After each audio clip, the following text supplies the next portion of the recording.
Today we're going to put 3 ingredients into a burger that you aren't going to think are going to go together, and they go together really well.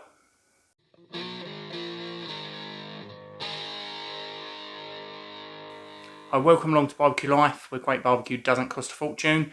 My name's Tom, and unfortunately today we're indoors because it is the summer holidays and I can't get a clean camera shot out in the garden with all of the kids playing. It's been hard enough to keep my kids quiet while I can sit here and do this, so it's just not going to work in the garden. So in the next few videos we are going to be sitting indoors, and then as soon as the kids are back to school we'll be back out in the shack. Let's crack straight on with this video. So today we're doing a PBJ burger, so peanut butter and jam burger. Little twist on the jam in there that you'll see towards the end. But let's jump straight in and show you how to set this up. So we're using the Kamado Bono today, and we just want to get our charcoal lit. So I've banked it all over to one side. I'm just going to go in with a couple of fire lighters, get that lit. Once the fire lighters have gone out and our charcoal's starting to glow, shut the lid down. Open the vents, start to get a bit of heat into that ceramic. Once the ceramic's starting to warm up, we can go in with our half moon cast iron plancha. So these are available from Kamado King, same places where you can get the Kamado Bonos themselves. All the links are in the description below. So we've got that cast iron in there, we've got that charcoal direct heat underneath that cast iron, giving us a nice heat underneath it, ready for cooking. So the first thing we're going to cook today is some streaky bacon. So I've got these streaky bacon, I've cut them into halves so that they sit inside the burger a bit better. And you want about 4 halves per burger, so it gives you a really nice coverage across the top of your burger patties. So we're just going to get that down on the grill, shut the lid down for a couple of minutes, just let it start to crisp up. After 2 or 3 minutes we can go in, flip that over. We're really going to be rendering the fat out. We want really nice crisp bacon. So once that's cooked through and it's down to your desired level of crispness, we just want to get that into some tin foil, get it off to one side, keep that warm while we're preparing the rest of our bits. The cast iron surface now, it's got like a sticky layer to it. Where that bacon sits and the bacon fat cooks away, it does get a little bit sticky. So we want to give that a really good scrape off to one side, because otherwise if we try and cook our smash burgers on top of there, then we're going to have issues with them sticking. Just get that nicely scraped off towards the back of the grill, out of the way. Next thing we need to do is we need to toast off our buns. So I'm using seeded brioche buns today. Pick these up from the local supermarket. Really nice bun these are. I've seen them in all of the supermarkets. They're the only brioche seeded bun you can get out there, and the brand name of them escapes me. I'll make sure I write it on the screen so that you guys can see. So we're just going to get these onto that cast iron, get a nice bit of toast and a bit of colour onto them. Now with the top bun you do tend to get a bit of a dome, so if you take your spatula and you just kind of rest it on top here and there, not pushing down too hard because you don't want to squish all of the air out of the bun, but just a little bit of pressure on the top and it gives it a much better surface, like contact right the way across the top of that top bun, so you get a better toast right the way over rather than just around the edges. So a little top tip there. So once they are toasted, we're going to take them off, put these onto our serving plate, and we're going to be getting our condiments straight onto this bun now while it's hot. So the jam we're using today, we're using chili jam. So I've seen this done with standard jam, so raspberry jam, strawberry jams and things like that, but I think a burger needs a little bit of heat, a bit more acidity here and there. So chili jam is going to work really well. Again, all of the supermarkets sell these. This is our homemade chili jam that we make for Christmas. And this is our last jar that has just seen us through to now. So the reason we do this while the bun is hot is because chili jam is generally thicker than what a normal jam is. So it's harder to spread. So if we're just going to be going onto a cold bun, then we're going to be ripping holes in the bun. If we take it directly off the grill and it's warm and we get the chili jam on there, it warms it up and it's much more easily spreadable. And you want a really nice coating of the chili jam on there. Don't be stingy, you really want to be able to taste it. So we get that onto the top bun, and then our bottom bun we're going on with our peanut butter. You can use smooth or crunchy, whatever is right for you.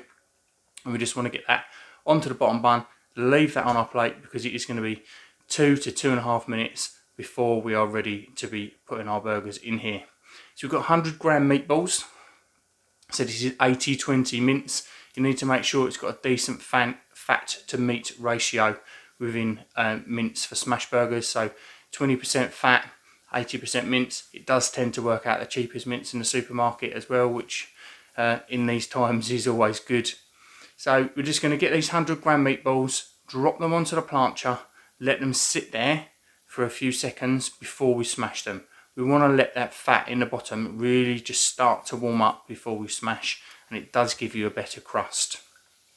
So about 10 seconds before we smash, whichever one you put on first is your first one you smash, hold that smash down for about 10 seconds, and this is what gives us that crust on the bottom of our smash burgers. It's the Maillard effect, where all of the sugars and the fats are reacting together, and that gives you the beautiful crust. Get your second one smashed down as well. Once you've got them smashed, once you've finished smashing your first one, your back one, if you've got it thin enough down, it's not going to be far off flipping time. Just keep an eye on it.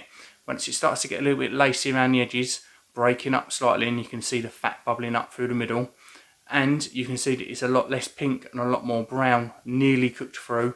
Now is our time to flip. So we want to get our spatula, and you really need to scrape away at the cast iron so that you make sure you take the crust with you.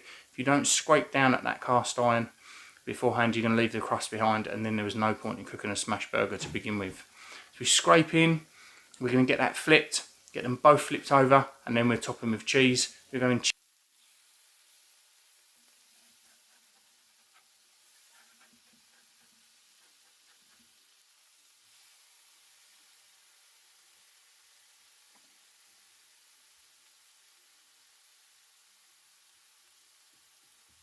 cheddar cheese on this.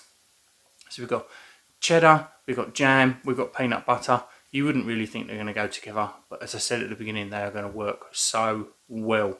So once we've got that cheese on there, a little bit of water on there, that is going to make a steam environment, get the lid shut down, and that steam environment really helps melt the cheese quicker than if we were just letting the heat from the plancha do it. And then you're going to be overcooking your burger. We don't want to be cooking these for too long. It's a minute, minute and a half each side, if that.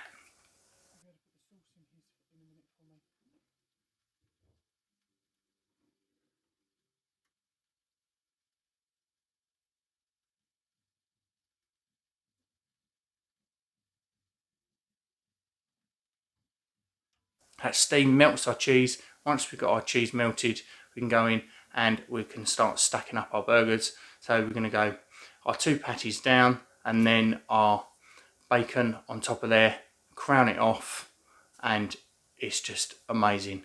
We've got no taste test, unfortunately, because as I've said, it is so loud out in the gardens. Everybody has got kids around here. The dogs are barking, they're playing in the paddling pools. It's a massive heat wave. So there is no taste test, unfortunately, but I can assure you that this burger is absolutely amazing and something that you don't want to miss. So if you like what we're doing here at Barbecue Life, then please do leave me a comment, let me know what you think. If there's any other burgers you want to see me cook, let me know and we'll make sure we get them done. We've also turned on a new feature for the channel, which is a thanks button. So if you do like what we're doing and you do want to give a small donation back to the channel, there is a thanks button on there where you can send £2 directly over to the channel. So if we've helped you with anything else throughout the years, maybe not necessarily this video, but lots of other informational videos out over the years, then you can always send that over. If you don't want to do that, then that's fine. It's completely up to you. But if you're not subscribed, make sure that you hit that subscribe button, ring the bell, turn on notifications. That is massively important. You won't miss any other content from us, and smash that like button.